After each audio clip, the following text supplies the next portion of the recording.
Hello everyone, my name is Musa Kalenga and welcome to an exciting bonus episode with none other than Emmanuel Babalola, the Director for Africa at Binance and the Interim CEO of Bundle. Now, Bundle is an Africa-focused social payments app for cash and crypto adoption on the continent. And he has pioneered education initiatives such as Binance Masterclass, which provides free courses to the masses, especially in Africa. And he's also investing in the ecosystem to ensure that people learn and adopt these technologies to their benefit. Now, an interesting fact is that Emmanuel is a self-taught software developer. Now, any of you that have tried to teach yourself anything will understand that teaching yourself how to code and to develop is not as easy as said as it's done. So we can have a lot to be thankful for such a great talent and a man that's been able to teach himself how to code as well as how to build his businesses is gracing us with his presence today. So he's been able to develop numerous products and services and we're excited to be chatting with him about it. Before I jump in, African Tech Roundup has partnered with Bitcoin Events to bring you this exclusive interview with Emmanuel, who is a speaker in the upcoming blockchain virtual conference, which brings you a jam-packed 2 days of featured sessions, keynotes, panels, fireside chats, and exploring the latest trends and developments in the blockchain technology and cryptocurrency space. Now, this is for Africa and the globe, because as we know, the movement is not just based on global developments, but also what Africa is doing and how we feature, which is amazing. And the conference brings together now a number of thought leaders and pioneers in this industry that's growing at a fast and rapid pace. And it's also going to be about how an ecosystem has been created for everybody to learn, to network, and to collaborate. So this particular event is happening from Thursday the 17th of March to Friday the 18th of March. And trust me, you do not want to miss it. And if you want to be part of this conference, you'll find a link to register in the show notes. So wherever you are and wherever you're listening from, please click on the show notes and you can get yourself a front row ticket to this amazing conference. So ladies and gentlemen, enough of the chit chat. Now to get straight into it with Babs. Now on for the show. Help me welcome Emmanuel Babalola. Hey, hi Musa. How are you, Babs? Good to be here. Likewise. I feel like we've been friends for a long time when I call people by nicknames. So thank you for giving me the license. So tell me, where on the planet are you at the moment? You're not in Nigeria, that's for sure. No. I'm actually currently in Nairobi. Okay. Just finished the Africa Tech Summit yesterday. It was an amazing time that we had for 2 days. And yeah, I'm still just trying to meet some people before heading back to Lagos, Nigeria. Lagos, Nigeria. I love that city. I used to spend time in Lagos, and it's either you love it or you hate it. But I loved it, and because there was such a buzz that happens over there. And what do you think about the tech scene at the moment in Lagos? Yeah, quite interesting because Nigeria has really, really grown, and Lagos has become the hub of tech in the country. Quite similar to Kenya, we have budding tech entrepreneurs, building solutions that people would use on the continent, solving like inherent problems that we face across board. Yeah. So we've seen a significant spike in tech entrepreneurs and crypto entrepreneurs alike. Yeah, no, I can definitely tell. I mean, Nigeria is definitely fighting for its place on the tech map, which is for me super exciting, and also it makes me curious about how you got into the scene. I mean, you're self-taught when it comes to development, and you've obviously played a massive role in the initiatives that you've been spearheading. So how did you get into the tech world? Where did you start? So actually, I did study computer science in school. Okay. So I personally always wanted to be a hacker, one of those guys that likes and then after school I did a lot of work around building software solutions. Attended a number of hackathons and software competitions in Yeah. Nigeria. So within all that time, I obviously discovered crypto back in 2016.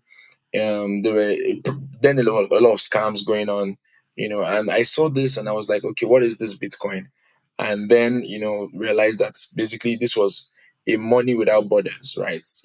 Hmm. Basically what will power the economy of the internet. And I was like, okay, this is something that I should definitely, get involved in. And I think in 2017, I quit my job to go fully into crypto, and that's what I've been doing. Wow, I love that. Money without borders. What an amazing description. Especially given that our challenge as Africa has been, we've been trying to break down the borders that were created artificially so many years ago. So that resonates with me. And now you're at Binance. You're leading exciting initiatives there. How did you land that opportunity? I mean, I'm sure there's an interesting backstory. Yeah, so before Binance, I had done like a ton of things in the space. Yeah, yeah. We basically started the Blockchain Association of Nigeria, did a lot of work across, several blockchains. And prior to Binance, I was with another, exchange, where we basically started the business in Africa. Then I was introduced by a friend of mine, who we basically started the journey together. And I think the entire engagement lasted for a couple of months, because I was basically starting the business for Binance, and it was really a profound opportunity. Then I joined in 2019, and from there to today, we've been growing the hell out of the business on the continent. That's phenomenal. So, for those of you that don't know, Binance is a cryptocurrency exchange. I think it is one of the largest in the world. You'll correct me if I'm wrong, Babs. But what it is ultimately is it's provided an amazing opportunity that enables the world of cryptocurrency. I think it was founded in China, if I remember correctly, and it's been growing ever since. The company itself is experiencing massive growth, and I'm pretty sure on the continent you're seeing the same thing. So, Babs, tell me about some of the challenges you faced. I mean, coming into the continent that is Africa. You and I share a similar trajectory at some point. I used to work for a small blue business called Facebook when they were entering the sub-Sahara Africa market. So I've got some war scars from that. So I'm interested to hear from you. What are some of the challenges that Binance has faced in setting up on the continent? Was quite something, quite a story there. When Binance started in 2017, and I joined in 2019, basically barely a year plus after they launched. And they were not the first crypto exchange, right? So Binance was not the first crypto exchange. And even after Binance, there's been a bunch of other platforms that have launched. But today, Binance is number one in the world. And in Africa, number one by far, on the continent. And the reason why is because of kind of like the work that a lot of smart people in the team have done to drive the growth. But in terms of challenges, indeed, there's been a ton of challenges, because as you know, the African market in itself is largely at the beginning been foreign to this kind of technology. Binance basically was at the beginning just an exchange where people come, deposit crypto, and trade crypto, read the charts and all that stuff. But in Africa, we don't have a lot of professional traders, right? Like the West do. People don't have time to read charts. People are looking for money. You know, um, Africa has largely been peer-to-peer driven, right? Yeah. So even if people wanted to buy Bitcoin, if people wanted to buy USDT, they will do that on WhatsApp. They will do that on Telegram. Mm. So what we decided to do was to provide something very easy for them. And then we started savings products. We started Binance P2P. We had fiat on-ramp channels, that people could directly convert their fiat to crypto. Because if you open in a new markets and people could only deposit crypto on your platform, it means they have to go buy the crypto somewhere before they can come to deposit that crypto on your platform, right? And Sure. you hear a lot of stories about how someone got scammed on WhatsApp or Telegram. So we had to build all that into the platform to ensure that we had proper fiat channels that people could deposit and withdraw fiat, on the platform. That's And then the fantastic. challenge started. There was a ban in Nigeria on banks working with crypto exchanges, and that basically led everybody to go full P2P. And fortunately, we already had a P2P channel across the continent that people are using Mm. everywhere, including in Kenya, to buy and sell Bitcoin. Yeah. And it's been very, very impressive, the kind of growth we've seen. And Mm. one other challenge we had at the beginning was the problem of education as well. I Yeah. mentioned about how like people don't understand charts, right? So before you start talking to them about charts, they need to understand what crypto is. Many Yeah. Africans were not trading stocks, right? So we didn't have professional traders, as I said. right? So we Mm. needed to, help people understand that, okay, cryptocurrencies are also an asset class that you can, profit from, you know. So that's when we started the Binance master classes. Today we've educated nearly over half a million people on the Wow, continent in terms of cryptocurrency training. This is not just, articles, but like actual people that attended events that we've that's organized, phenomenal. Mm. and then we've done a bunch of stuff around like careers in blockchain, teaching people about like, the opportunities. People could become developers in the space. They could become PR people. They could become marketing people, community managers. Help people realize that there's so much opportunity. Even at Bundle right now, we are hiring massively, and as well Sure. for like a bunch of other companies that are hiring massively today on the continent. So it was just an investment we had to make. That Yeah. okay, we want to really invest our time on the continent and play the long game, right? Mm. So we focused on education. We focused on products, providing products that people understood and people would be able to use. Mm. On the education side, we're teaching them how to avoid scams because there were a bunch of scams, right? So it was a very important journey for us to solve the education problem, solve the product problem in itself, just to bridge the gap. And today, many people in Africa understand crypto. In 2016, if you brought 10 people together and asked them, do you know what Bitcoin is? Eight of them would never have heard of it. Yeah, that's Two of true. them would probably have heard of it, but not too sure Yeah. if it's something that you do. But today the story is different, right? If you take those same Yes. people, at least eight of them have heard about crypto, Yeah. right? And a majority of them, have used it at one point or the other. Yeah. Fortunately today I can say most of them will have Binance accounts. Fantastic. That's an amazing story. Well done. Well done. I mean, I appreciate that setting up a business on a different continent is hard on its own, let alone the fact that you have to stimulate the market, educate them at the same time, and develop products and services as you're doing that. So, no small feat, and well done to you and the team for all the work so far. I think that's a great story of success. I wanted to ask you just on a different note, what is your view on Web3 and what are the opportunities that Web3 holds in as far as the world of finance and any other sectors that you see potentially being impacted quite a bit by the development of Web3 as that technology starts to mature? Yeah, quite interesting concept. And the truth is, when crypto started back in 2009, right? Yeah. Yeah. Um, Today is how many years? I think 13 years after Bitcoin was launched. Yeah. And we're still at the beginning. It took the internet 20 years for it to even see any adoption, right? Today, people term crypto Web3. But many people don't know that Web3 is actually talking about cryptocurrencies. And you won't blame people. A lot of people today use the word metaverse and Web3 in the same Interchangeably. Yeah. interchangeably, whereas Mm. it's not the same. The Correct. metaverse is a parallel universe, right? Mm. It's a world where a lot of things can happen. Yeah. Virtual realities, gaming, Yeah. a bunch of stuff, amazing Yeah. stuff. You know, but what Web3 will do in the metaverse is power the economy of the metaverse. Yeah. So it's infrastructure versus application, basically. Exactly. Yeah. Web3 is actually the decentralized internet. So you have Yes. Web1, where Mm. it was just text-based internet. You could just see a page black and white, with hyperlinks, right?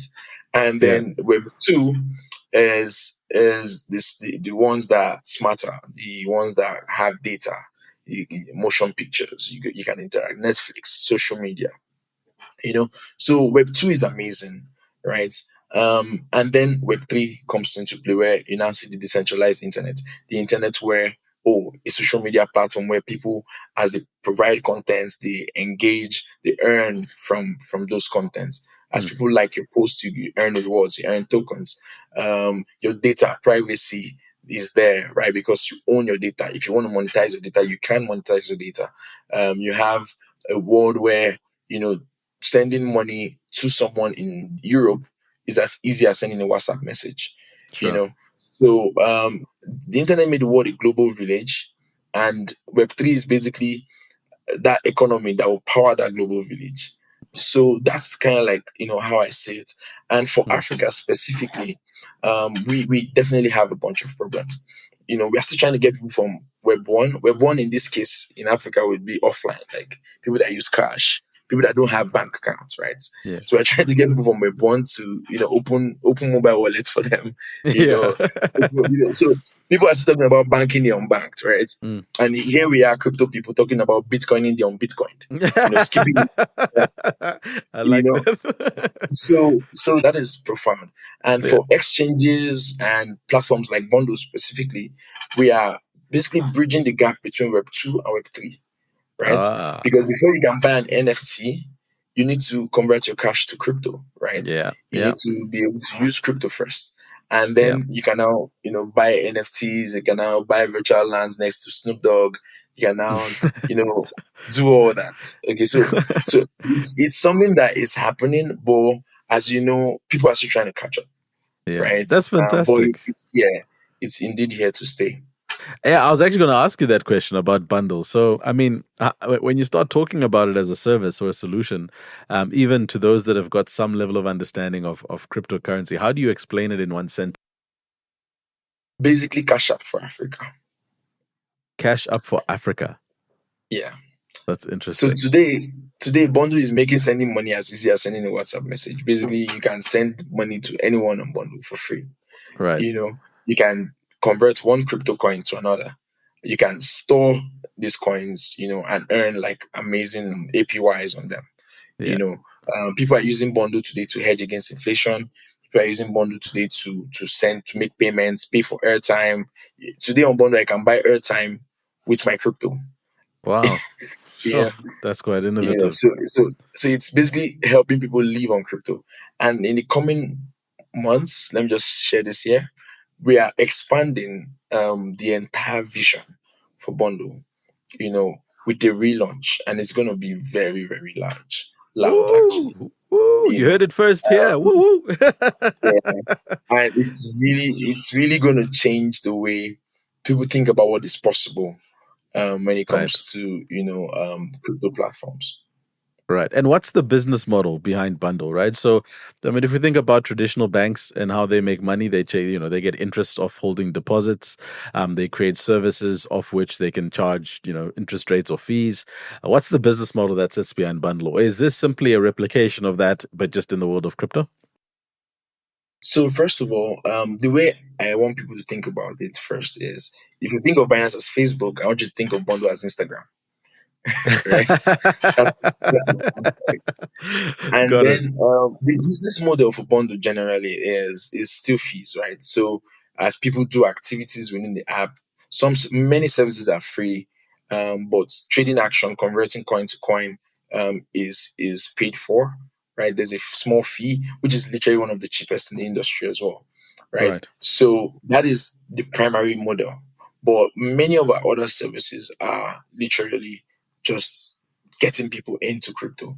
And with the new direction, we'll actually be expanding on our business model a bit more. Hmm. And then I'm trying not to share a lot, but but it's really something I would like to come on here again, maybe once it's launched, to share Please. more. Please, I'd really like that. I mean, just listening to you, it sounds like you guys have spent a lot of time thinking about this problem and how to solve it. So I would be super keen to engage you once you've done that. But what are some of the areas of concern? So I mean, going into this space, having done so well with regards to Binance and now Bundle, what keeps you up at night? What are you concerned about with regards to this kind of business? Is it still very much around the education and the market stimulation? Are you worried about product adoption? What keeps you up at night? At the beginning, it was really tough because many people working in crypto as of 2016 and 17, most of their parents thought they had no jobs, right? You know? So there's always the that fear at the beginning of job security and all that. But Yeah. as the space has evolved, we've come to realize that today, the same way I believed then, that this thing, I don't think anything can stop it. Mm. Today we know that its existence is there. It's here to Yeah. stay, Yeah. right? So in terms of biggest concerns, these are still the same. Helping people understand different. That's why if you notice at the beginning of the year at Binance, we were pushing a lot of mainstream adoption for crypto. Because Right. once and for all, we want to answer permanently the question of whether crypto is a scam or not, Mm. right? So that It's we'll not get that going out of the anywhere. way and nobody will think crypto is a scam. Yeah, So we yeah. sponsored AFCON. We currently are sponsoring, Nigerian idols. You see, even a lot of crypto platforms were talking on Super Bowl. Yeah. So crypto is becoming more and more mainstream. Yeah. So now that it's mainstream, there's now the problem of, okay, this is not a scam. It's just that many people don't understand it, right? So Absolutely. you now start talking about education.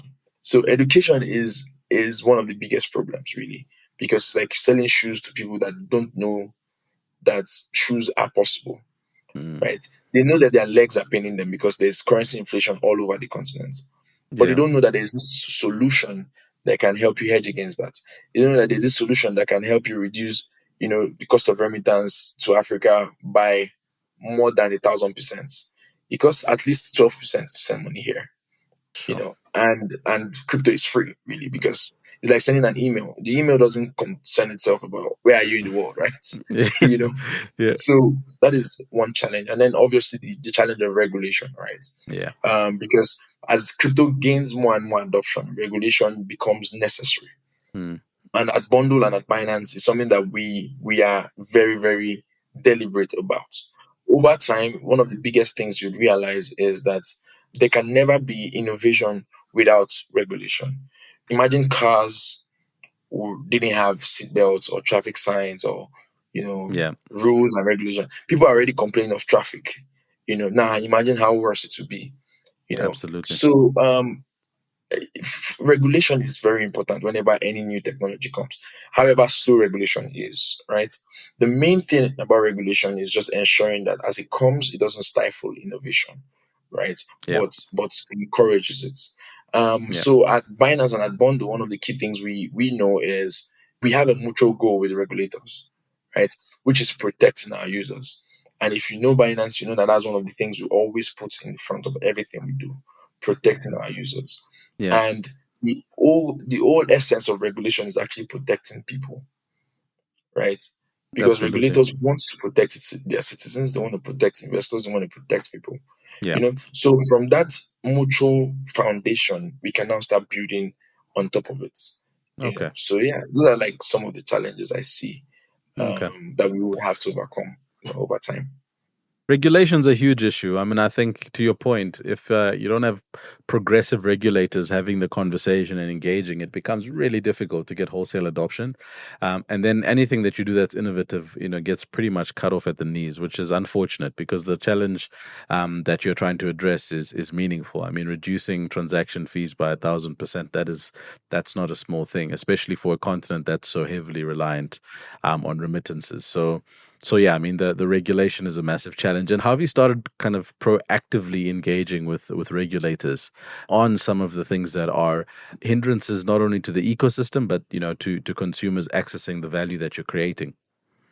As market leaders today, it's important for us to proactively do this.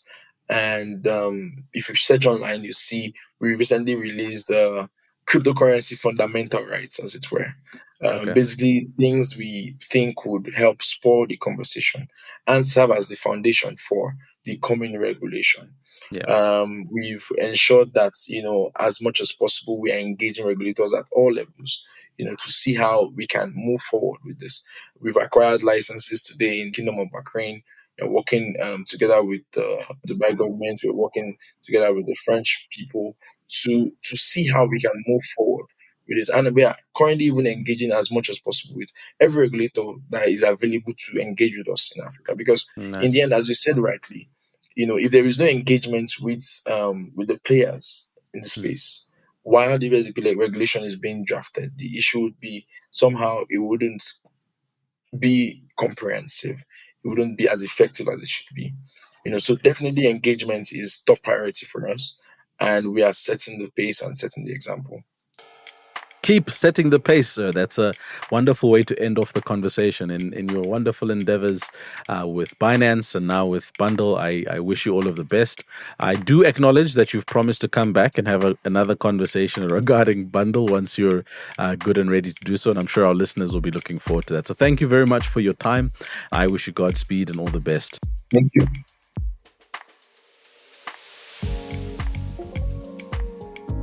Before we wrap up, a big thank you once again to Bitcoin Events, and look out for the blockchain conference that's coming up. Follow the link at the bottom and be part of the exciting opportunity to share knowledge, to grow, and to understand. That's it for now. Until next time, I hope you take it easy, Africa, and we'll see you soon.